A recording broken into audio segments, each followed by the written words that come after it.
ಮಾತ್ರ ಹಸಿವೆ ಆಗ್ತದೆ, ಬಾಯಿ ರುಚಿ ಇಲ್ಲ.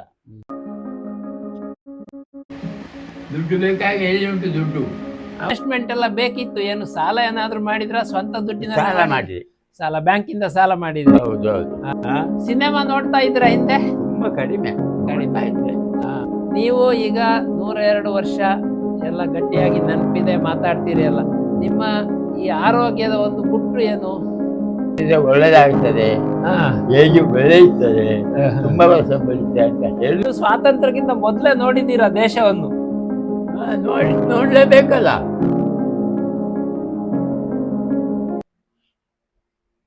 ನಮಸ್ಕಾರ. ಕರಾಡ ವಿಶ್ವ ಡಿಜಿಟಲ್ ಮಾಧ್ಯಮದ ವೀಕ್ಷಕರಿಗೆ ಸ್ವಾಗತ. ಸಂಪರ್ಕ, ಸಹಕಾರ, ಸಮೃದ್ಧಿಯ ಧ್ಯೇಯದೊಂದಿಗೆ ಕರಾಡ ವಿಶ್ವ ಡಿಜಿಟಲ್ ವೇದಿಕೆ ದೂರದಲ್ಲಿರುವಂಥ ಎಲ್ಲ ಕರಾಡರನ್ನು ಇಂಟರ್ನೆಟ್ ಮೂಲಕ ಒಂದೇ ವೇದಿಕೆಯಲ್ಲಿ ಒಟ್ಟುಗೂಡಿಸುವಂಥ ಒಂದು ಪ್ರಯತ್ನವೇ ಈ ಕರಾಡ ವಿಶ್ವ.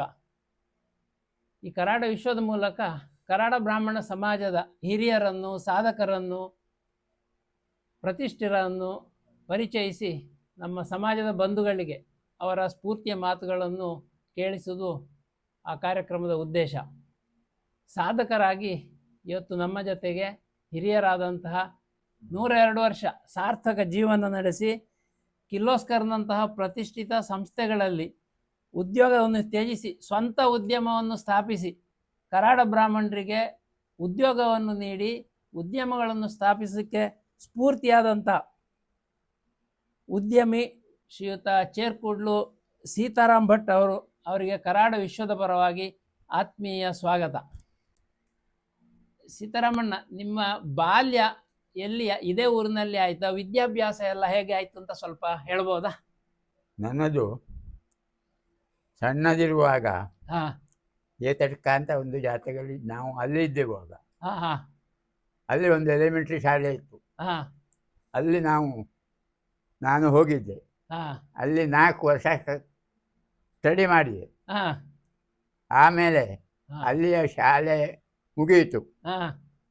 ಆಮೇಲೆ ಒಂದು ಎಲಿಮೆಂಟ್ರಿ ನಂತರ 8ನೇ ಕ್ಲಾಸ್ವರೆಗೆ ತರಳದ SN ಹೈಸ್ಕೂಲ್ನಲ್ಲಿ ಕಲಿತೆ. ಆಮೇಲೆ ಅಲ್ಲಿ 8ನೇ ಕ್ಲಾಸ್ ಮುಗಿಸಿ ಮತ್ತೆ ಇಂಟರ್ಮೀಡಿಯೇಟ್ ಮತ್ತು BSc ಗ್ರ್ಯಾಜುಯೇಷನ್ ಮಂಗಳೂರಿನಲ್ಲಿ ಮಾಡಿದೆ. ಅದರ ಎಡೆಯಲ್ಲಿ ಎಲಿಮೆಂಟ್ರಿ SSLCಯನ್ನು ನೀಲೇಶ್ವರ ಕಾಲೇಜಿನಲ್ಲಿ ಮತ್ತು ಬೋರ್ಡ್ ಹೈಸ್ಕೂಲ್ ಕಾಸರಗೋಡಿನಲ್ಲಿ ಮಾಡಿದೆ. ಇದೆಲ್ಲ ಯಾವ ವರ್ಷ? ಇಸವಿ ಹೇಳಬೇಕಾಗಿದ್ರೆ ಸ್ವಾತಂತ್ರ್ಯದ ಹತ್ರ ಆ ಕಡೆ ಈ ಕಡೆ ಸ್ವಾತಂತ್ರ್ಯ ಇತ್ತು. ಆಗ ಗಲಾಟೆ ನಡೀತಾ ಇತ್ತು. ಸ್ವಾತಂತ್ರ್ಯಕ್ಕಿಂತ ಮೊದಲೇ ಹಾಗಾದ್ರೆ ನಿಮ್ಮ ವಿದ್ಯಾಭ್ಯಾಸ ಎಲ್ಲ ಆಗಿದೆ? ಅಲ್ಲಿ ಆಗಿದೆ. ನಿಮ್ಗೆ ಸ್ವಾತಂತ್ರ್ಯದ ಗಲಾಟೆಗಳದಲ್ಲಿ ಏನು ನೆನಪಿದೆ? ಯಾರು? ನಾನು? ಹೌದು. ಇಲ್ಲಿ ಕಾಸರಗೋಡು, ಮಂಗಳೂರು ಅಲ್ಲೆಲ್ಲ ಎಲ್ಲ ಜನರೆಲ್ಲ ಸ್ವಾತಂತ್ರ್ಯ ಮಾಡಿದ್ದಾರೆ ಕೂಡಿದಷ್ಟು. ನಿಮ್ಗೆ ನೆನಪಿದೆ ಆ ಘಟನೆ ಎಲ್ಲ? ಹೌದು. ಮತ್ತೆ ನೀವು ಇಷ್ಟು ವಿದ್ಯಾಭ್ಯಾಸ ಆದ್ಮೇಲೆ ಆಮೇಲೆ ಹೇಗೆ ಮುಂದೆ ಏನು ಮಾಡಿದಿರಿ? ಆಮೇಲೆ ಕೆಮಿಸ್ಟ್ರಿ ಸಬ್ಜೆಕ್ಟ್ ನಮ್ದು. ಹೌದು. ಅದೇ ಕೆಮಿಸ್ಟ್ರಿ ಡೆಮಾನ್ಸ್ಟ್ರೇಟರ್ ಅಂತ ಹೇಳಿ 1 ವರ್ಷ ನೆಲ್ಲೂರಿನಲ್ಲಿ ಮಾಡಿದೆ. ಸರಿ. ಮೆಡ್ರಾಸ್ ಸ್ಟೇಟ್ ನೆಲ್ಲೂರಿನಲ್ಲಿ. ಹೌದು. 1 ವರ್ಷ ಡೆಮಾನ್ಸ್ಟ್ರೇಟರ್ ಕೆಲಸ ಮಾಡಿದೆ. ಆಮೇಲೆ ಅಲ್ಲಿಂದ ಬಿಟ್ಟು ನನ್ನ ಊರಿನಲ್ಲಿ ಮಂಗಳೂರಿನಲ್ಲಿ ಸೈಂಟ್ ಅಲೋಸಿಯಸ್ ಕಾಲೇಜ್ ಅಂತ ಉಂಟು. ಹೌದು. ಅಲ್ಲಿ 1 ವರ್ಷ ಡೆಮಾನ್ಸ್ಟ್ರೇಟರ್ ಮಾಡಿದೆ. ಸರಿ. ಹಾಗೆ 2 ವರ್ಷ ಡೆಮಾನ್ಸ್ಟ್ರೇಟರ್ ಮಾಡಿದೆ. ಆಮೇಲೆ ಕಿರ್ಲೋಸ್ಕರ್ಗೆ ಸೇರಿದ್ದೀರಾ? ಆಯ್ತಾ? ಕಿರ್ಲೋಸ್ಕರ್ ಕಂಪನಿಯಲ್ಲಿ ಉದ್ಯೋಗ ಮಾಡಿದ್ರಾ? ಹೌದು, ಮಾಡಿದ್ದೇನೆ. ಆಮೇಲೆ ಹೌದು, ಹರಿಹರದಲ್ಲಿ ಮೈಸೂರು ಕಿರ್ಲೋಸ್ಕರ್ ಹರಿಹರ ಅಂತ ಒಂದು ಫ್ಯಾಕ್ಟರಿ ಇತ್ತು. ಹೌದು, ಅಲ್ಲಿ ಮಾಡಿದೆ. ಅಲ್ಲಿ ಎಷ್ಟು ವರ್ಷ ಇದ್ರಿ? ಅಲ್ಲಿ 15 ವರ್ಷ ಇದ್ದೆ. 15 ವರ್ಷ ಉದ್ಯೋಗ ಮಾಡಿದಿರಿ ಅಲ್ಲಿ? ಹೌದು. ಓಕೆ. ನಿಮ್ಮ ಕುಟುಂಬ, ತಂದೆ ತಾಯಿ, ನಿಮ್ಮ ಕುಟುಂಬದವರೆಲ್ಲ ಅವಾಗ ಇಲ್ಲೇ ಊರಿನಲ್ಲೇ ಇದ್ರಾ? ಊರಿನಲ್ಲೇ ಇದ್ರು. ಅವ್ರ ಬಗ್ಗೆ ಸ್ವಲ್ಪ, ನಿಮ್ಮ ಕುಟುಂಬದ ಬಗ್ಗೆ ಏನಾದ್ರು ನೆನಪುಗಳಿದೆಯಾ ನಿಮ್ದು? ಎಷ್ಟು ಜನ ಇದ್ರಿ ನೀವು? ಅಣ್ಣ ತಮ್ಮಂದಿರು, ಅಕ್ಕ ತಂಗಿ ಅಂದಿರು? ಅಣ್ಣ ತಮ್ಮಂದಿರು ನೀವು? ಅಣ್ಣ ತಮ್ಮಂದಿರಲ್ಲ, ಅಕ್ಕ ತಂಗಿ ಅಲ್ಲ? ನಾವು ಒಂದೇ ಮನೆಯಲ್ಲಿ ಇರಲಿಲ್ಲ. ನಮ್ದು 2-3 ಮನೆ ಇತ್ತು. ಅಣ್ಣ ತಮ್ಮಂದಿರಲ್ಲ? ಅಣ್ಣ ತಮ್ಮಂದಿರೆಲ್ಲ ಇದ್ರು ಅಲ್ಲೆಲ್ಲ. ಹಾ ಹಾ ಸರಿ. ಅಲ್ಲೆಲ್ಲ ಅವರೆಲ್ಲ ಅಲ್ಲೇ ಇದ್ರು. ಹಾ ಹಾ ನಾನೇನು ಮಾಡಿದೆ, ಹ್ಮ್ ಎಲ್ಲರೂ ಒಂದೇ ಕಡೆ ಇದ್ರೆ ಹೌದು ನೋಡುವವರು ಯಾರು? ಹೌದು. ಆದುದರಿಂದ ಹಾ ನಾನು ನನ್ನ ಬಿಡಾರ ಏತರಕದಿಂದ ಕೇರ್ಕೂಡು ನಮಗೆ ಪಾಲಾಯಿತು. ಹಾ ಹಾ ಪಾಲಾಗಿ ಹ್ಮ್ ಕೇರ್ಕೂಡು ಎಂಬಲ್ಲಿ ಹೌದು. ನನಗೆ ಪಾಲಿಸಿ ನಮಗೆ ಅರ್ಧ ಹಕ್ಕು ಹಾ ಹಾ ಅರ್ಧ ಹಕ್ಕು ಅಂತ ಆಯ್ತು. ಹಾ ಸರಿ. ನಮ್ಮ ತಂದೆಯವರಿಗೆ ಹಾ ಗೋವಿಂದ ಭಟ್ ಅಂತ ತಂದೆಯವರ ಹೆಸರು. ಹಾ ಅವರ ಹೆಸರಿಗೆ ಅರ್ಧ ಇಡೀ ಪ್ರಾಪರ್ಟಿ ಅರ್ಧ ಅವರಿಗೆ ಸಿಕ್ಕಿತು. ಅವ್ರಿಗೆ ಸಿಕ್ತು. ಅಲ್ಲಿ ಇರಲಿಲ್ಲ, ನಾನು ಅಲ್ಲಿ ಇರಲಿಲ್ಲ. ಹಾ ನಾನು ಇದ್ದ ಸ್ವಲ್ಪ ಸಮಯ, ಆಮೇಲೆ ಅಲ್ಲಿಂದ ಕಿರ್ಲೋಸ್ಕರಿಗೆ ಸೇರಿದೆ. ನಿಮ್ಮ ಮದುವೆ ಯಾವಾಗ ಆಗಿತ್ತು ಜ್ಞಾಪಕ ಇದೆಯಾ? ಮೊದಲು ಹೇಳುದು ಉದ್ಯೋಗಕ್ಕೆ ಸೇರಿದ ಮೊದ್ಲೇನಾ ಅಥವಾ ಆಮೇಲೆನಾ? ಹರಿಹರಕ್ಕೆ ಹೋದ್ಮೇಲೆನಾ? ಜ್ಞಾಪಕ ಇಲ್ಲ ಅಷ್ಟು. ನೆನಪಿಲ್ಲ, ಅದು ಹೇಳುದು ಕಷ್ಟ. ಸರಿ. ಈಗ 15 ವರ್ಷ ಉದ್ಯೋಗ ಮಾಡಿದ್ರಿ ನೀವು. ಆವಾಗ ನಿಮ್ಮ ಪರಿಚಯದವರು ಬೇರೆ ಯಾರನ್ನಾದ್ರೂ ಊರಿಂದ ಕರ್ಕೊಂಡೋಗಿ ಅಲ್ಲಿ ನೀವು ಉದ್ಯೋಗಕ್ಕೆ ಸೇರಿಸಿದ್ದು ಜ್ಞಾಪಕ ಇದೆಯಾ? ಇಲ್ಲ, ಹಾಗೇನು ಮಾಡಿಲ್ಲ. ಹಾಗೆಲ್ಲ. ಬಟ್ ಕೆಲವರು ಇದ್ರಲ್ಲ ಊರಿನವರು ಅಲ್ಲಿ ಊರಿನವರು ಇದ್ರು. ಇದ್ರು. ಮತ್ತೆ ನಿಮ್ಗೆ ಅಲ್ಲಿಂದ ಬಿಟ್ಟು ಪುನಃ ಊರಿಗೆ ಬರ್ಬೇಕು ಅಂತ ಹೇಳಿ ಏನು? ಅಲ್ಲಿಂದ ಕಿರ್ಲೋಸ್ಕರದಿಂದ ಬಿಟ್ಟು ಹ್ಮ್ ಇಂಡಸ್ಟ್ರಿ ಸಾಕು ಅಂತ ಆಯ್ತು. ಹಾ ಊರಿಗೆ ಬಂದೆ. ಸರಿ. ಊರು ಅಂದ್ರೆ ಬದಿಯಡ್ಕ. ಬದಿಯಡ್ಕ. ಹಾ ಬಂದೆ. ಹಾ ಬದಿಯಡ್ಕಕ್ಕೆ ಬಂದು ಹೌದು. ಅಲ್ಲಿ ತೋಟ ಇತ್ತು 1.5 ಹಾ ಎಕರೆ. ಹಾ ಕೃಷಿ ನೋಡುತ್ತಿದ್ದೆ. ಹಾ ಅಡಿಕೆ ಮರ, ತೆಂಗಿನ ಮರ, ಹ್ಮ್ ಇದನ್ನು ನೋಡ್ತಾ ಇದ್ದೆ. ಸರಿ. ಅದರ ಒಟ್ಟಿಗೆ ಹ್ಮ್ ಒಂದು ಆಯಿಲ್ ಮಿಲ್ ಮಾಡಿದೆ. ಅದು ಮಾಡ್ಬೇಕು ಅಂತ ಹೇಗೆ ನಿಮ್ಗೆ ಆಗ ಐಡಿಯಾ ಬಂತು? ಆಯಿಲ್ ಮಿಲ್ಸ್ ಮಾಡಿದ್ರೆ ಒಳ್ಳೇದು ಅಂತ ಹೇಳಿ. ಆ? ಆಯಿಲ್ ಮಿಲ್ ಮಾಡಿದ್ರೆ ಹಾ. ಸ್ವಂತ ಮಾಡ್ಲಿಕ್ಕೆ ಅಲ್ಲ, ಕಷ್ಟ ಅಲ್ವಾ? ಏನಾದ್ರು ಒಂದು ಇಂಡಸ್ಟ್ರಿ ಮಾಡ್ಬೇಕಲ್ಲ. ಹಾ ಸರಿ. ಇಂಡಸ್ಟ್ರಿಯಲ್ಲಿ ಇಂಟ್ರೆಸ್ಟ್ ಸ್ವಲ್ಪ ಜಾಸ್ತಿ. ಹಾ ಹಾಗೆ ಹೌದು. ಆಯಿಲ್ ಮಿಲ್ ಮಾಡಿದೆ. ಹಾ ಆಯಿಲ್ ಅದರಲ್ಲಿ ಮಿಲ್ ಮಾಡಿ ನಡೀತಾ ಇದ್ದೆ ಕೆಲವು ವರ್ಷ. ಹಾ. ನಮ್ಮವರೇ ಕೆಲವರು ಉದ್ಯೋಗದಲ್ಲಿ ಇದ್ರು ಅದರಲ್ಲಿ. ಅವರೇ ಇದ್ರು, ಜೊತೆಗೆ. 2-3 ಜನ. ಹಾ ಹಾ ಅವರ ಆವಾಗ- ಹೆಸರೆಲ್ಲ ಹೇಳುದು ಕಷ್ಟ. ಕಷ್ಟ. ಆವಾಗ ನಿಮ್ಗೆ ಈ ಇಂಡಸ್ಟ್ರಿ ಸ್ಟಾರ್ಟ್ ಮಾಡುವಾಗ ಮೆಷಿನ್ ಎಲ್ಲ ಇಂಡಸ್ಟ್ರಿ ತರಿಸ್ಲಿಕ್ಕೆ ಸ್ಟಾರ್ಟ್ ಮಾಡುವಾಗ ಹಾ. ಆವಾಗ ಬಜರ್ಕದಲ್ಲಿ ಕರೆಂಟ್ ಇರಲಿಲ್ಲ. ಹಾ, ಮಿಲ್ಲಿಗೆ ಕರೆಂಟ್ ಬೇಕು. ಹೌದು. ಕರೆಂಟ್ ಗವರ್ಮೆಂಟ್ ಕೊಡಬೇಕಷ್ಟೇ, ನಾವು ಹೇಳಿದ್ರೆ ಆಗುವುದಿಲ್ಲ. ಹಾ ಅದಕ್ಕೆ ಬೇಕಾಗಿ ಒಂದು 10 horsepower crude oil engine ತೆಗಿದೆ. ಹಾ ಹಾ ಅದರಲ್ಲಿ ನಡೆಸ್ತಾ ಇದ್ರಿ. ಅದರಲ್ಲಿ ನಡೆಸ್ತಾ ಇದ್ದೆ. ಹ್ಮ್ ಮತ್ತೆ ಯಾವಾಗ ನಿಮ್ ಕರೆಂಟ್ ಅದು ಬಂದಿತ್ತ? ಏನಾಯ್ತು, ಅದು ಅದರ ಶಾಫ್ಟ್ ಕಟ್ ಆಯ್ತು. ಹ್ಮ್ ಮತ್ತೆ ಏನ್ ಮಾಡಿದ್ರಿ? ಮತ್ತೆ ಅವರು ಬಂದ್ರು, ಹಾ ಹಾ ಆ ಮಾಲಕರು, ಹಾ ಹಾ ಆ ಯಾವ ಫ್ಯಾಕ್ಟ್ರಿ ಆ ಮಾಲಕರು ಹ್ಮ್ ಹೇಳಿದ್ರು, ಇದು ನಿಮ್ಮ ಡಿಫೆಕ್ಟ್ ಅಲ್ಲ, ಹಾ ಇದು ಅವರದ್ದು ಫ್ಯಾಕ್ಟ್ರಿ ಅವರದ್ದು ಡಿಫೆಕ್ಟ್ ಹಾ ಹಾ ಹೇಳಿ ನಮಗೆ ಫ್ರೀ ರಿಪ್ಲೇಸ್ಮೆಂಟ್ ಕೊಟ್ಟರು. ಹಾ ಸರಿ. ಹಾಗೆ ಅದರಿಂದ ಹ್ಮ್ ಕೆಲವು ವರ್ಷ ನಡೆಸಿದೆ. ಹ್ಮ್ ಆಮೇಲೆ ಕರೆಂಟ್ ಬಂತು. ಆಮೇಲೆ ಕರೆಂಟಿನಲ್ಲೇ ಮಿಲ್ ನಡೆಸಿದ್ರ? ಕರೆಂಟ್ ಬಂದ ಮೇಲೆ ಹ್ಮ್ 10 ಹಾರ್ಸ್ ಪವರ್ ಮೋಟಾರಿನಲ್ಲಿ ನಡೆಸಿದೆ. ಅವಾಗ ಇಲ್ಲಿ ಬೇರೆ ಮಿಲ್ಗಳು ಇತ್ತಲ್ಲ, ನಿಮ್ದು ಒಂದೇ ಮಿಲ್ ಇತ್ತ? ಆ? ನಿಮ್ಮ ಒಂದೇ ಮಿಲ್ 1-2-3 ಮಿಲ್ ಇತ್ತು. ಬದಿಯಡ್ಕದಲ್ಲಿ ಅಥವಾ ಕಾಸರಗೋಡು? ಬದಿಯಡ್ಕದಲ್ಲೇ ಇತ್ತು 2. ಆಗ ಕಾಂಪಿಟೇಷನ್ ಇತ್ತ, ಈ ಸ್ಪರ್ಧೆ? ಸ್ಪರ್ಧೆ ಇತ್ತು, ನಾರ್ಮಲ್ ಇದ್ದದ್ದು ಅದು. ಸರಿ. ಅದು ನನಗೇನು ಉಪದ್ರ ಕೊಡಲಿಲ್ಲ. ಹಾ ಅದು ಅದರಷ್ಟೇ ನಡೆಸ್ತಾ ಇತ್ತು, ನಾನು ನನ್ನಷ್ಟೇ ನಡೆಸ್ತಾ ಇದ್ದೆ. ಸರಿ. ಕೃಷಿನೂ ಅದರ ಜೊತೆಗೆ ಮಾಡ್ತಾ ಇದ್ರ ಅಲ್ಲ, ನೀವು ಬರೇ ಇದರಲ್ಲೇ ಮಿಲ್ಲಿನಲ್ಲೇ ಪೂರ್ಣ ಕೆಲಸ ಮಾಡ್ತಾ ಇದ್ರ? ನಾನು ಹೌದು. ಕೆಲಸ ಮಿಲ್ಲಿನಲ್ಲಿ ಮಿಲ್ಲಿನಲ್ಲಿ ಹಾ ಕೆಲಸ ಮಾಡುವುದು ಕೆಲಸವರು, ಹೌದು. ನಾನಲ್ಲ. ಹಾ ನಾನು ನೋಡ್ತಾ ಇದ್ದೆ ಅಷ್ಟೇ, ಸೂಪರ್ವಿಷನ್. ಸರಿ. ಆ ಸೋಪು ಅದೇ ಮಿಲ್ಲಿನಲ್ಲಿ ಮಾಡ್ತಾ ಇದ್ರ? ಅದು ಒಂದೊಂದೇ ಮಾಡ್ತಿದ್ದೆ. ಒಂದು ಮಾಡಿದ ಮೇಲೆ ಅದು ಸಾಕಾಗುತ್ತಿತ್ತು, ಕಾರಣಾಂತರಗಳಿಂದ ಒಳ್ಳೆಯದು ಕೆಟ್ಟದ್ದು ಉಂಟಲ್ಲ, ಹಾ ಅದು ನಿಲ್ಲಿಸಿ ಇನ್ನೊಂದು ಮಾಡುತ್ತಿದ್ದೆ. ನಿಮ್ಗೆ ಆವಾಗ ಪ್ರೋತ್ಸಾಹ ಇತ್ತ ಮನೆಯಿಂದ ಈ ಮಿಲ್ ಮಾಡ್ಲಿಕ್ಕೆ? ಅಲ್ಲ, ಮನೆಯಿಂದ ಪ್ರೋತ್ಸಾಹ ಅಂತ ಇರಲಿಲ್ಲ, ಅದು ನಡೀತಾ ಇತ್ತು.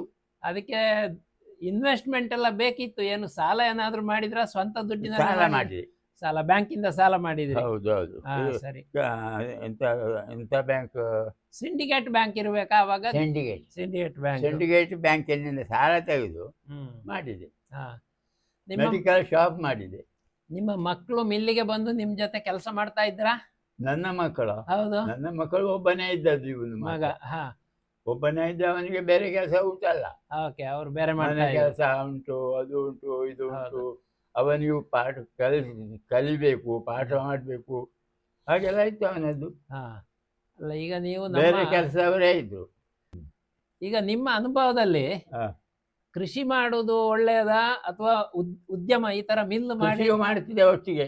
ಆ, ಅಲ್ಲ ಈಗ ಪರಿಸ್ಥಿತಿಯಲ್ಲಿ ಹಾ. ಕೃಷಿಯಲ್ಲಿ ಅಷ್ಟು ಆದಾಯ ಬರುವುದಿಲ್ಲ ಅಂತ ಎಲ್ಲ ಉದ್ಯೋಗಕ್ಕೆ ಹೋಗ್ತಾ ಇದ್ದಾರೆ. ಅಲ್ಲ, ಅದು ಹೌದು. ಆ, ಕೃಷಿಯಲ್ಲಿ ಕಷ್ಟ ಉಂಟು, ಕಷ್ಟ. ಸುಲಭ ಅಲ್ಲ. ಆ, ಈಗೆಲ್ಲ ವಿದ್ಯಾಭ್ಯಾಸ ಕಂಡಾಪಟ್ಟೆ ವ್ಯತ್ಯಾಸ ಆಗಿದೆ. ಈಗ ಮೊದಲಿನ ಹಾಗೆ ಅಲ್ಲ. ಆ, ಈಗ ಕಂಡಾಪಟ್ಟೆ ವ್ಯತ್ಯಾಸ ಆಗಿದೆ. ಈಗ ಎಲ್ಲರೂ ಪ್ರಿಫರ್ ಮಾಡ್ತಾರೆ ಆ. ಜಾಬ್. ಆ, ಜಾಬಿಗೆ ಬೇಕಾಗಿ ಕಲಿತಾರೆ. ಹ್ಮ್ ಆ, ಹೌದು. ಕೆಲವು ಕೋರ್ಸಸ್ ಉಂಟು, ಕಂಡಾಪಟ್ಟೆ ಕೋರ್ಸಸ್ ಉಂಟು ಈಗ. ಈಗಿನವರು ಯುವಕರು ಆ, ಉದ್ಯೋಗಕ್ಕೆ ಹೋಗ್ಬೇಕಲ್ಲ ಈ ತರ ಇಂಡಸ್ಟ್ರಿ ಮಾಡ್ಬೇಕು ಅಂತ ನೀವು ಹೇಳುದಾ? ಅದು ಅವರವರ ಕೆಪಾಸಿಟಿ, ನಾವು ಹೇಳುವ ಹಾಗಿಲ್ಲ. ಹಾಗಿಲ್ಲ, ಕಷ್ಟಗಳಿದೆ ಎಲ್ಲದರಲ್ಲೂ ಅವರವರ ಕೂಡ. ಇಂಟ್ರೆಸ್ಟ್, ಅವರ ಕೆಪಾಸಿಟಿ ಹೊಂದಿಕೊಂಡು ಹೋಗ್ತಾರೆ ಮುಂದೆ. ಕೃಷಿ ಇದ್ರೂ ಕಷ್ಟ ಇದೆ, ಈ ತರ ಇಂಡಸ್ಟ್ರಿ ಮಾಡಿದ್ರು ಕಷ್ಟ ಇದೆ. ಈಗ ಕಷ್ಟ ಉಂಟೇ ಉಂಟು, ಏನು ಮಾಡಿದ್ರು ಹಾ, ಏನಾದ್ರು ಮಾಡಲೇಬೇಕಲ್ಲ. ಹೌದು. ಕಷ್ಟ ಉಂಟು ಅಂತ ಹೇಳಿ ಬಿಡ್ಲಿಕ್ಕೆ ಆಗ್ತದೋ? ನೀವು ಈಗ ನಮ್ಮ ಕರಾಡ ಬ್ರಾಹ್ಮಣ ಸಮಾಜದ ಹಲವಾರು ಜನರನ್ನ ನಿಮ್ಗೆ ಪರಿಚಯ ಇದೆ, ನಿಮ್ಮ ಹತ್ರ ಬರ್ತಾ ಇದ್ರು ಈ ತರ. ನಿಮ್ಗೆ ತೀರಾ ಆತ್ಮೀಯರು ಅಂತ ಯಾರು ಪರಿಚಯ ಜ್ಞಾಪಕ ಇದೆಯಾ? ನಿಮ್ಗೆ ಹತ್ತಿರ ಹಾ. ಇದ್ದವರು, ಒಡನಾಟ, ನಿಮ್ಮ ಕ್ಲೋಸ್ ಅಂತ ಇದ್ದವರು ಕರಾಡ ಬ್ರಾಹ್ಮಣ ಸಮಾಜದವರು? ಸರಳ ಕೃಷ್ಣ ಭಟ್ರು ಅಂತ ಇದ್ರು. ಕೃಷ್ಣ ಭಟ್ರು, ಹೌದು. ಅವರು ಬರ್ತಿದ್ರು ಮೀಟಿಂಗಿಗೆಲ್ಲ. ಯಕ್ಷಗಾನದಲ್ಲಿ ಬಹಳ ದೊಡ್ಡ ಅರ್ಥಧಾರಿ ಅವರು. ಯಾರು? ಸರಳ ಕೃಷ್ಣ ಭಟ್ರು. ಹಾ, ಅವರು ಫೇಮಸ್ ಎಲ್ಲ. ಹೌದು. ಮತ್ತೆ ಬೇರೆ? ಬೇರೆ ಹ್ಮ್ ಎಲ್ಲ ಇದ್ದೆ. ಈಗ ಹೆಸರು ಪಕ್ಕನೆ ಹೇಳುದು ಯಾಕೆ ಬರಲ್ಲ. ನಮ್ಮ ಇವರು ಗಿರೀಶ್ ಭಾರದ್ವಾಜ್ ಅಂತ, ಅವರದ್ದು ಪರಿಚಯ ನಿಮ್ಗೆ? ಗಿರೀಶ್ ಭಾರದ್ವಾಜ್ ಹ್ಮ್ ಅವರು BK ಭಟ್ರು ಅಂತ ಇದ್ರು. ಹೌದು, ಅವರ ತಂದೆ. BK ಭಟ್ರು ಎಂಜಿನಿಯರ್ ಆಗಿದ್ರು. ಹೌದು. ಒಂದೆರಡು ಅವರ ಒಟ್ಟಿಗೆ ಅವರ ಮನೆಯಲ್ಲೇ ಒಂದೆರಡು ದಿವಸ 2 ವರ್ಷ ಕೆಲಸ ಮಾಡಿದ್ದೇನೆ. ನೀವು ಮಾಡಿದ್ದೀರಿ BK ಭಟ್ರಲ್ಲಿ? ಹೌದು ಹೌದು. ಓ, BK ಸರಿ. ಭಟ್ರ ಹ್ಮ್. ಅವರಿಗೆ 10-12 ಮಕ್ಕಳು ಹೌದು. ಮಂಗಳೂರಲ್ಲಿ. ಹಾ, ಹೌದು, ಹಾ, ಹೌದು. ಹಾಗೆ ಹಾ, ನನಗೆ ಕೆಲಸ ಬೇಕಲ್ಲ, ಹೌದು. ಅವರ ಒಟ್ಟಿಗೆ ಅಲ್ಲಿ ಕೆಲಸ ಮಾಡಿದ್ದೇನೆ. ಮಂಗಳೂರಲ್ಲಿ? ಮಂಗಳೂರು ಸರಿ. ಮಂಗಳೂರಲ್ಲಿ ಹಾ, ಸರಿ. ಗಣಪತಿ ಹೈಸ್ಕೂಲ್ ಕಾಲೇಜಿನ ಗಣಪತಿ ಟೆಂಪಲ್ನ ಹತ್ರ ಹಾ, ಅವರ ಮನೆ ಇತ್ತು, ಹಾ, ಅಲ್ಲಿದ್ದೆ. ಸರಿ. ಈಗ ಊರಿನಲ್ಲಿ ಈ ಕರಾಡ ಬ್ರಾಹ್ಮಣರೆಲ್ಲ ಸೇರ್ಕೊಂಡು ಹ್ಮ್. ಒಂದು ಕಟ್ಟಡ ಎಲ್ಲ ಕಟ್ಟಿದ್ರು ಪೆರ್ಲದಲ್ಲಿ. ಹ್ಮ್. ಅವಾಗೆಲ್ಲ ನಿಮ್ಗೆ ಜ್ಞಾಪಕ ಇದೆಯಾ ಅದ್ರ ಬಗ್ಗೆ ಅದೆಲ್ಲ ಎಲ್ಲ? ಆವಾಗ ನಂತರ, ನಂತರ ಇತ್ತೀಚೆಗೆ ಅದ ನಂತರ ಅದು ಪೆರ್ಲ ಕೃಷ್ಣ ಭಟ್ರೆಲ್ಲ ಇದ್ರು, ಮಾಡಿದ್ರು ಅವಾಗ. ಇರ್ಬಹುದು, ಹಾ. ಸೇರಿ ಮಾಡಿರ್ಬಹುದು. ಈಗ ನಮ್ಮ ಬ್ರಾಹ್ಮಣರಿಗೆ ಸರ್ಕಾರದಿಂದ ಯಾವುದೇ ಉದ್ಯೋಗ ಸವಲತ್ತುಗಳೆಲ್ಲ ಇರೋದಿಲ್ಲ, ಎಲ್ಲ ರಿಸರ್ವೇಶನ್ ಅವರಿಗೆ ಹೋಗ್ತಾ ಇದೆ. ಹೌದು. ಸೊ ನಮ್ಮವರಿಗೆ ಹೇಗೆ ಹೀಗೆ ಆದ್ರೆ ಮುಂದೆವರಿಯೋದು, ಜಾಬ್ ಎಲ್ಲ ಸಿಗೋದು ಕಷ್ಟ ಇದೆ. ಅದಕ್ಕೆ ಈಗ ಇಂಜಿನಿಯರಿಂಗ್, ಮೆಡಿಕಲ್ ಎಲ್ಲ ಓದಿಕೊಂಡು ಸ್ವಂತ ಹೌದು. ಓದಿನಲ್ಲೇ ಸ್ವಂತ ಮುಂದೆ ಬಂದು ಹೋಗ್ಬೇಕಷ್ಟೇ, ಬ್ರಾಹ್ಮಣರಿಗೆ ಇದೆ ಸ್ವಂತ ಓದ್ಬೇಕಷ್ಟೇ, ಹೋಗ್ಬೇಕು. ಬೇರೆ ಏನು ಮಾಡಕ್ಕೂ ದಾರಿ ಇಲ್ಲ. ತುಂಬಾ ಜನ ಅಂತ ಇಲ್ಲ, ಹೋಗಿದ್ದಾರೆ. ಇರ್ಬಹುದು ಕೆಲವು ಕಡೆ 4 ಜನ ಸೇರಿದ್ರೆ. ಹಾ, ಹಾ, ಸೇರಿದ್ರೆ ಹಾ, 4 ಜನ ಸೇರಿದ್ರೆ ಏನಾದ್ರು ಮಾಡ್ಲಿಕ್ಕೆ ಆಗ್ತಾ ಇಲ್ಲ. ಹಾ, ಹಾಗೆ ನೋಡ್ಬೇಕು. ಸಾಧ್ಯ ಇದ್ರೆ ಮಾಡಬಹುದು, ಮಾಡಬಾರದು ಅಂತ ಏನಿಲ್ಲ. ಹ್ಮ್. ಅದಕ್ಕೆ ಬೇಕಾದ ಜನ ಬೇಕು, ಹೌದು. ಯುವಕರು ಬೇಕು ಅದಕ್ಕೆ ಬೇಕಾಗಿ. ಹ್ಮ್ ಹಾಗೆ ಇಂಟ್ರೆಸ್ಟ್ ಇರುವವರು ಬೇಕು. ಸರಿ. ಒಟ್ಟು ಕರಾಡ ಬ್ರಾಹ್ಮಣರ ಪೈಕಿ ಯುವಕರೆಲ್ಲ ಉದ್ಯೋಗಕ್ಕೆ ಬೇಕಾಗಿ ವಿದ್ಯಾಭ್ಯಾಸಕ್ಕೆ ಹೊರಗೆ ಹೋಗ್ತಾ ಇದ್ದಾರೆ ಊರಿಂದ. ಹೌದು. ಈಗ ಅಗಲ್ಪಾಡಿ ಆಗಿರ್ಬೋದು, ಬಾಯಾರು. ಬೇಕಲ್ಲ, ಹೌದು. ಎಜುಕೇಶನ್ ಕಲಿತ ಮೇಲೆ ಹಾ, ಅದರ ಫ್ಯಾಕ್ಟ್ರಿಯಲ್ಲಿ ಉಂಟು, ಅಲ್ಲಿಗೆ ಹೋಗಲೇಬೇಕು. ಹೋಗ್ತಾರೆ. ಫ್ಯಾಕ್ಟ್ರಿಯವರು ಕರೀತಾರೆ, ಹೌದು. ಹೋಗ್ಬೇಕು. ಮತ್ತೆ ಈಗ ಹಳ್ಳಿಯಲ್ಲಿ ಇರೋರನ್ನು ಆಸ್ತಿ ಎಲ್ಲ ನೋಡ್ಕೊಳ್ಳಿಕ್ಕೆ ಕಷ್ಟ ಆಗ್ತದೆ ಇಲ್ಲಿ ಇರೋರಿಗೆ. ಈಗ ಅಲ್ಲಿ ಕೃಷಿಯಲ್ಲಿ ಇಂಟ್ರೆಸ್ಟ್ ಸಾಧ್ಯ ಇಲ್ಲ, ತುಂಬಾ ಕಷ್ಟ ಉಂಟು. ಕಷ್ಟ ಉಂಟು. ಹಾ, ಮೊದ್ಲು ಇತ್ತು, ಇವಾಗಲೂ ಹಾಗೇನೆ. ಮೊದಲು ಅದೇ ಇತ್ತು. ಹಾ, ಈಗಲೂ ಈ ಫ್ಯಾಕ್ಟ್ರಿಗಳೆಲ್ಲ ಆದದ್ದು ಅಥವಾ ಹೌದು. ಇದು ಮಾಡಿದ್ದು, ಅಲ್ಲಿಗೆ ಸೇರುವುದಾದ್ದು ಈಗಿನ ಡೆವಲಪ್ಮೆಂಟ್ ಅದು ನಾನು ಸಣ್ಣದಿರುವಾಗ ಅದೆಲ್ಲ ಇರಲಿಲ್ಲ, ಒಂದು ಮೊಬೈಲ್ ಕೂಡ ಇರಲಿಲ್ಲ. ಹಾ, ಹೌದು. ಇವಾಗ ಎಲ್ಲ ಸೌಕರ್ಯ ಬಂದಿದೆ, ಆದ್ರೂ ಮನೆಗಳಲ್ಲಿ ಜನ ಕಡಿಮೆ ಆಗಿರೋ ಕಾರಣ ಕೆಲಸಕ್ಕೇನು ಜನ ಸಿಗೋದಿಲ್ಲ ಇಲ್ಲಿ ಊರಿನಲ್ಲಿ. ಊರಿನಲ್ಲಿ ಸಿಕ್ಕುವುದಿಲ್ಲ, ಎಲ್ಲಿಯೂ ಸಿಕ್ಕುವುದಿಲ್ಲ. ಅದೆಲ್ಲ ಕೃಷಿಯ ಮೇಲೆ ಈ ತರ ಪರಿಣಾಮ ಬೀಳ್ತಾ ಇದೆ. ಹೌದು. ಅದಕ್ಕೆ ಓದಿಕೊಂಡು ಪೇಟೆಗೆ ಸೇರ್ತಾ ಇದ್ದಾರೆ ಉದ್ಯೋಗಕ್ಕೆ. ಹೋಗ್ತಾ ಇದ್ದಾರೆ. ಎಲ್ಲ ಕಾಲ ಪರಿಸ್ಥಿತಿ ಹೊಂದಿಕೊಂಡು ಆಗ್ತಾ ಇದೆ, ಹೌದು ಅಲ್ವಾ? ಹೌದು. ನೀವು ಈಗ 102 ವರ್ಷ ಎಲ್ಲ ಗಟ್ಟಿಯಾಗಿ ನೆನಪಿದೆ, ಮಾತಾಡ್ತೀರಿ ಎಲ್ಲ. ನಿಮ್ಮ ಈ ಆರೋಗ್ಯದ ಒಂದು ಗುಟ್ಟು ಏನು? ಆರೋಗ್ಯದ ಗುಟ್ಟು ನನ್ನ ಮಗನಿಗೆ ಸ್ವಲ್ಪ ಮೆಡಿಕಲ್ ಗೊತ್ತುಂಟು. ಸರಿ. ಮತ್ತೆ ಕಾಫಿ ಕುಡಿತೇನೆ. ಹಾ, ಸರಿ. ಒಂದು ಹೇಳುದು ಕೇಳಿದ್ದೇನೆ, ಹಾ ಕಾಫಿ ಕುಡಿದ್ರೆ ಒಳ್ಳೇದಾಗ್ತದೆ, ಹಾ ಏಜು ಬೆಳೆಯುತ್ತದೆ, ತುಂಬಾ ವರ್ಷ ಬೆಳೀತದೆ ಅಂತ ಹೇಳುದು ಕೇಳಿದ್ದೇನೆ. ಸಣ್ಣ ಕೆಲವು ಪೇಪರ್ಗಳೆಲ್ಲ ಬಂದಿತ್ತು, ಹಾ ಗೊತ್ತಾಯ್ತಲ್ಲ. ಹಾಗೆ ನಾನು ಸರಿ. ಕಾಫಿ ಕುಡಿಯುತ್ತೇನೆ, ಹಾ ಈಗಲೂ ಕಾಫಿಯೇ ಕುಡಿಯೋದು. ಹಾ ಹಾ ಅದು ಇಷ್ಟ ನಿಮ್ಗೆ? ಮತ್ತೆ ಈಗ ಕಷ್ಟ ಅದೇ ಇಷ್ಟ, ಅದು ಅಭ್ಯಾಸ ಆಗಿದೆ. ಹಾ ಈಗ ನಿಮ್ಗೆ ಈ ಮೊಬೈಲ್ ಎಲ್ಲ ನೋಡೋದು ಅಸಾಧ್ಯ. ಈಗ ಅಸಾಧ್ಯ. ಕಣ್ಣು ಕಾಣುವುದಿಲ್ಲ, ಕಿವಿ ಕೇಳುವುದಿಲ್ಲ. ಅದ್ರ ಬಗ್ಗೆ ನಿಮ್ಗೆ ಗೊತ್ತಿದೆ, ಇದೆಲ್ಲ ಬಂದಿದೆ ಸಾಧನಗಳು ಅಂತ ಅಲ್ಲ, ತಂತ್ರಗಳೆಲ್ಲ ಗೊತ್ತಾಗ್ತದೆ.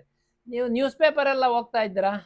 ಎಲ್ಲ ಓದ್ತಾ ಇದ್ದೆ, ಈಗ ಏನು ಎಲ್ಲ ಸ್ಟಾಪ್, ಕಂಪ್ಲೀಟ್ ಸ್ಟಾಪ್. ಹೌದು, ಸರಿ. ಈಗ ನಮ್ಮ ದೇಶವನ್ನು ಆಳ್ತಾ ಇರುವವರು ಈಗ ಬಹಳ ಹಿಂದಿನಿಂದ ಕಾಂಗ್ರೆಸ್ನವ್ರು ಆಳ್ತಾ ಇದ್ರು, ಆಮೇಲೆ ಈಗ ಬಿಜೆಪಿಯವರು ಆಳ್ತಾ ಇದ್ದಾರೆ. ಇದ್ರ ಬಗ್ಗೆ ನಿಮ್ಗೆ ಏನಾದ್ರು ಈಗ ಹೇಗೆ ಇಂಪ್ರೂವ್ ಆಗಿದೆಯಾ ನಮ್ಮ ದೇಶ? ಅದು ಏನೋ ರಾಜಕೀಯ ಅಲ್ವಾ? ರಾಜಕೀಯ, ಹೌದು. ಅದು ನೀವು ಸ್ವಾತಂತ್ರ್ಯಕ್ಕಿಂತ ಮೊದಲೇ ನೋಡಿದ್ದೀರಾ ದೇಶವನ್ನು? ನೋಡ್ಲೇಬೇಕಲ್ಲ. ಅದು ಕಷ್ಟಗಳು, ಅದು ಬ್ರಿಟಿಷರು ಆಗಿದ್ದು. ಬ್ರಿಟಿಷರು. ಈಗ ನಮ್ದೇ ಬಂದ ಮೇಲೆ ಸ್ವಲ್ಪ ಸೌಕರ್ಯಗಳೆಲ್ಲ ಆಗಿದೆ, ಆಗಿದೆ, ಅಭಿವೃದ್ಧಿ ಆಗಿದೆ. ಸರಿ. ಇನ್ನು ಈಗಿನ ಯುವಕರು ಅವರು ಹೇಗೆ ಜೀವನ ಮಾಡ್ಬೇಕು ಅಂತ ನೀವೊಂದು ಅವರಿಗೆ ಕಿವಿ ಮಾತು ಹೇಳ್ತೀರಾ? ಅದು ಅವರವರೇ ನೋಡಿಕೊಳ್ತಾರಲ್ಲ. ಸರಿ. ನಾವು ನೋಡುವ ಅಗತ್ಯ ಇಲ್ಲ, ನಮಗೆ ಸಾಧ್ಯವೂ ಇಲ್ಲ. ನಮಗೆ ನಮ್ಮದೇ ಕೆಲಸ ಉಂಟಲ್ಲ, ಮತ್ತೆ ಆ ಕೆಲಸಕ್ಕೆ ಹೇಗೆ ಹೋಗ್ತಾರೆ? ಹೌದು, ಕಷ್ಟಗಳು ಆವಾಗಲಿತ್ತು, ಇವಾಗ ಮಾಡ್ಕೊಂಡೇ ಹೋಗ್ಬೇಕಾಗ್ತದೆ. ಸರಿ. ಮನೆಯಲ್ಲಿ ಮತ್ತೆ ನಿಮ್ಮನ್ನು ಆರೋಗ್ಯ ನಿಮ್ಮ ಇದೆಲ್ಲ ಯಾರು ನೋಡ್ಕೊಳ್ತಾರೆ? ಆರೋಗ್ಯ ನೋಡೋರು ನಿಜವಾಗಿ ಅಂದ್ರೆ ಇರುವುದು ಇಬ್ರೇ ನನ್ನ ಹೊರತು ಮನೆಯಲ್ಲಿ. ನನ್ನ ಮಗ ಮತ್ತು ಹೆಂಡತಿ. ಮಗನಿಗೆ ಮೆಡಿಕಲ್ ಉಂಟು, ಹೌದು, ಅಲ್ಲಿ ಕೆಲಸ, ತೋಟ ಸ್ವಲ್ಪ ಉಂಟು, ಅದೆಲ್ಲ ನೋಡ್ಬೇಕು. ಸಾಧ್ಯ ಆಗುವುದಿಲ್ಲ, ಕೂಡಿದಷ್ಟು ಮಾಡ್ತಾನೆ. ಸರಿ. ಮತ್ತೆ ಅವನ ಹೆಂಡತಿಗೆ ಮನೆ ಕೆಲಸ ಉಂಟಲ್ಲ. ಸರಿ. ಮಕ್ಕಳು ಮೊಮ್ಮಕ್ಕಳೆಲ್ಲ ಬಂದ್ರೆ ನಿಮ್ಗೆ ಖುಷಿಯಾ? ಮಕ್ಕಳು ಬಂದ್ರೆ ಖುಷಿ, ಅದರಲ್ಲಿ ಸಂಶಯ ಏನಿಲ್ಲ. ಸರಿ. ಇವಾಗ ಮಳೆಗಾಲ ಎಲ್ಲ ಹೇಗೆ, ಚಳಿ ಕಾಣ್ತದೆ ನಿಮ್ಗೆ? ಮಳೆ ಕಡಿಮೆ ಇದೆಯಾ? ಚಳಿ ಉಂಟು, ಚಳಿ ಉಂಟು. ತೊಂದರೆ ಆಗ್ತದೆ ಮಳೆ ಜಾಸ್ತಿ ಆದ್ರೆ? ಏನಾದ್ರು ಬಂದು ಮಳೆ ಬರುದು, ಬರ್ತಾ ಇದೆ, ಹೊದ್ದುಕೊಳ್ಳುದು, ಹೊದಿಕೆ ಒಂದು ಜಾಸ್ತಿ ಮಾಡುದು, ಅದು ಚಳಿ ಆಗ್ತದೆ ರಾತ್ರಿ. ಆ ಹೊದಿಕೆ ಬಂದರ ಮೇಲೆ ಒಂದು ಸರಿ ನಿಲ್ಲುವುದಿಲ್ಲ, ಜಾರಿ ಕೆಳಗೆ ಬೀಳ್ತದೆ, ಹಾಗೆಲ್ಲ ಆಗ್ತದೆ. ಸರಿ ಸರಿ. ಅದು ಯಾರಾದ್ರು ಬಂದ್ರೆ ಮಾತಾಡ್ಲಿಕ್ಕೆ ಖುಷಿಯೇ ನಿಮಗೆ? ಮಾತು ತೊಂದರೆ ಇಲ್ಲ, ಮಾತಾಡ್ಲಿಕ್ಕೆ ಆಗುತ್ತೆ. ಸರಿ. ನಿಮ್ಮ ಮೊಮ್ಮಗನೇ ಡಾಕ್ಟ್ರು ಅಲ್ವಾ?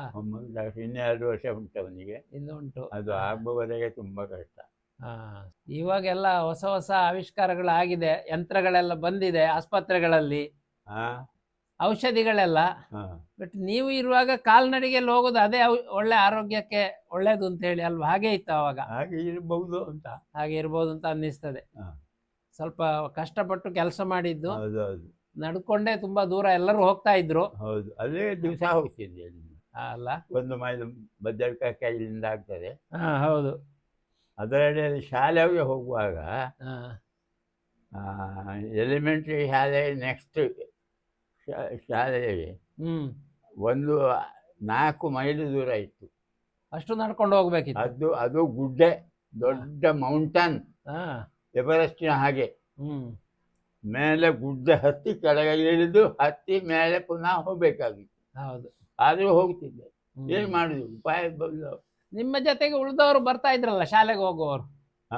ನಿಮ್ಮ ಜೊತೆಗೆ ಶಾಲೆಗೆ ಹೋಗುವವರು ಬೇರೆ ಇಲ್ಲಪ್ಪ. ಇಲ್ಲ, ಅದು ಹಳ್ಳಿ ಅಂದ್ರೆ ಶುದ್ಧ ಹಳ್ಳಿ, ಯಾವ ಗುಡ್ಡ ಹತ್ತಿಕೊಂಡು ಯಾರು ಬರ್ತಾರೆ? ಸರಿ. ಹಾಗೆಲ್ಲ ಯಾರು ಬರ್ತಿರ್ಲಿಲ್ಲ, ಯಾರಿಲ್ಲ, ಬರುವ ಹಾಗಿರಲಿಲ್ಲ. ಆಗ ಜೀವನ ಸುಲಭವ ಅಥವಾ ಈಗ ಸುಲಭವ? ಜೀವನ ಉಂಟು, ಅವರವರ ಆಯಾ ಕಾಲದಲ್ಲಿ ಬಂದೇ ಬರ್ತದೆ. ಅದು ಬಂದನ್ನು ಅನುಭವಿಸಲೇಬೇಕು. ನಿಮಗೆ ಊಟ ಮಾಡುವಾಗ ಯಾವುದು ಇಷ್ಟ? ಸಿಹಿ ತಿಂಡಿ ಇಷ್ಟವಾ, ಎಣ್ಣೆ ತಿಂಡಿ ಇಷ್ಟವಾ? ಸಿಹಿ ತಿಂಡಿ, ಎಣ್ಣೆ ತಿಂಡಿ ಜಾಸ್ತಿ ಇಷ್ಟ ನಿಮಗೆ. ಉಪ್ಪು ಮೆಣಸು ಸ್ವಲ್ಪ ಜಾಸ್ತಿ ಬೇಕು, ಖಾರ ಬೇಕು. ನೀವು ಹಿಂದೆ ಸಿನಿಮಾ ಎಲ್ಲ ನೋಡಿದ್ದೀರಾ? ಸಿನಿಮಾ ನೋಡ್ತಾ ಇದ್ದೀರಾ ಹಿಂದೆ? ತುಂಬಾ ಕಡಿಮೆ ನೋಡ್ತಾ ಇದ್ದೆ, ಮಂಗಳೂರಿನಲ್ಲಿ ಸ್ವಲ್ಪ ಸಮಯ. ಹೌದಾ? ಯಾರು ಹೀರೋ ನಿಮ್ಗೆ ಇಷ್ಟ ಇದ್ದದ್ದು ಅವಾಗ? ಅಯ್ಯೋ, ಅದೆಲ್ಲ ಹೇಳ್ಗೊತ್ತಲ್ಲ, ನೆನಪಿಲ್ಲ ಅಲ್ಲ, ಹೇಳುದಿಲ್ಲ ನೀವು? ಹೇಳುದಿಲ್ಲ, ನನಗೆ ಅದೆಲ್ಲ ಇಂಟ್ರೆಸ್ಟ್ ಇಲ್ಲ, ಅದು ಗೊತ್ತೂ ಇಲ್ಲ. ಸರಿ. ನಾಟಕ ಎಲ್ಲ ನೋಡ್ತಾ ಇದ್ರೆ? ನಾಟಕಗಳೆಲ್ಲ ಕಡಿಮೆ ನಾಟಕಗಳು ನೋಡ್ತಾ ಇದ್ದೆ, ಇಲ್ಲಲ್ಲ, ಹಾ, ತುಂಬಾ ಕಡಿಮೆ. ಹೌದು. ಆವಾಗ ಪುಸ್ತಕಗಳೆಲ್ಲ ಓದ್ತಾ ಇದ್ರ, ಸಾಹಿತ್ಯ ಎಲ್ಲ? ಸಣ್ಣ ಮಟ್ಟಿಗೆ ಹೌದು, ಪುರ್ಸತ್ತಿದ್ರೆ. ಹೌದು. ಮತ್ತೆ ಇಲ್ಲಿ ಬಂದ್ಮೇಲೆ ನಿಮ್ಮ ಉದ್ಯಮ, ನಿಮ್ಮ ಇದು ಆಯಿಲ್ ಮಿಲ್ಲು, ಆಮೇಲೆ ಮನೆ, ಎರಡು ಹೀಗೆ ಓಡಾಟದಲ್ಲಿ ಬಹಳ ಸಮಯ ಹೌದು, ಕಳೆದಿದ್ದೀರಿ. ಎಲ್ಲಿಗೆ ಹೋಗ್ಲಿಕ್ಕೆ ಆಗ್ತಿರ್ಲಿಲ್ಲ. ಹೋದ್ರೆ ಇಲ್ಲಿ ಸಂಬಂಧಿಕರ ಮನೆಗೆ ಹಾಗೆಲ್ಲ ಹೋಗಿ ಹೌದು, ಬರ್ತಾ ಹೌದು, ಇದ್ರಿ ಏನು ಅಲ್ವಾ?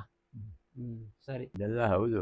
ಹ್ಮ್ ಈಗ ರಾಮ ರಾಮ ಅಂತ ಹೇಳ್ಬೇಕಾಗ್ತದೆ. ಹೌದು.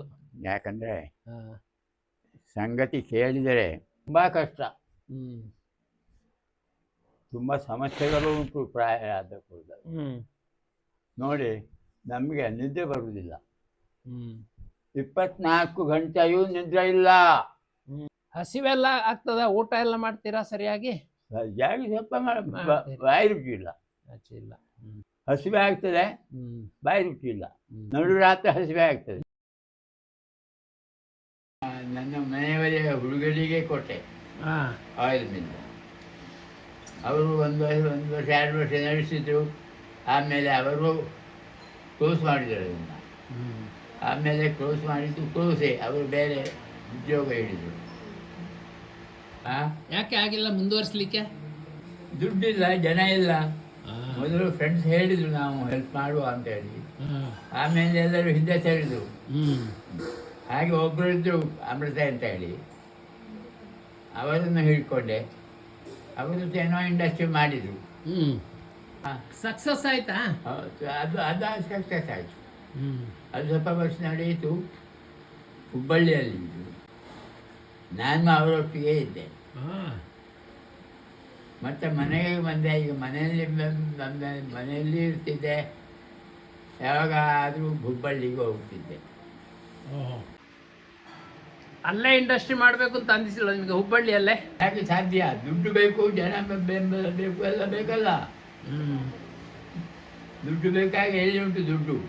ಅವರು ನಿಮ್ಮ ಫ್ರೆಂಡ್ ಅದೆಲ್ಲ ಹಿಂದೆ ಸೇರಿದ್ರು. ಹಿಂದೆ ಸರಿದ್ರು. ಮಾಡಬೇಕು ಅಂತ ಇತ್ತು, ಆಗಲಿಲ್ಲ. ಹಾಗೆ ಊರಿಗೆ ಬಂದೆ. ಊರಿಗೆ ಬಂದು ಅಲ್ಲಿ ಆಯಿಲ್ ಮಿಲ್ಲು, ಮೆಡಿಕಲ್ ಶಾಪು ಎಲ್ಲ ಮಾಡಿದ್ದು. ನಿಮಗೆ ಸಾಧ್ಯ ಆದಷ್ಟು ಮಾಡಿದಿರಿ ಇಲ್ಲಿ. ಹೌದು. ಒಳ್ಳೆಯದಾಯ್ತು ನಿಮ್ಮಲ್ಲಿ ಮಾತಾಡಿ ಇಷ್ಟು ಹೊತ್ತು. ನೀವು 102 ವರ್ಷ, ನಿಮ್ಮ ಆರೋಗ್ಯ ಇನ್ನಷ್ಟು ಆರೋಗ್ಯ ಚೆನ್ನಾಗಿರಲಿ. ನಿಮಗೆ ಕರಾಳ ವಿಶ್ವದ ಕಡೆಯಿಂದ ನಮ್ಮ ಶುಭ ಹಾರೈಕೆಗಳು.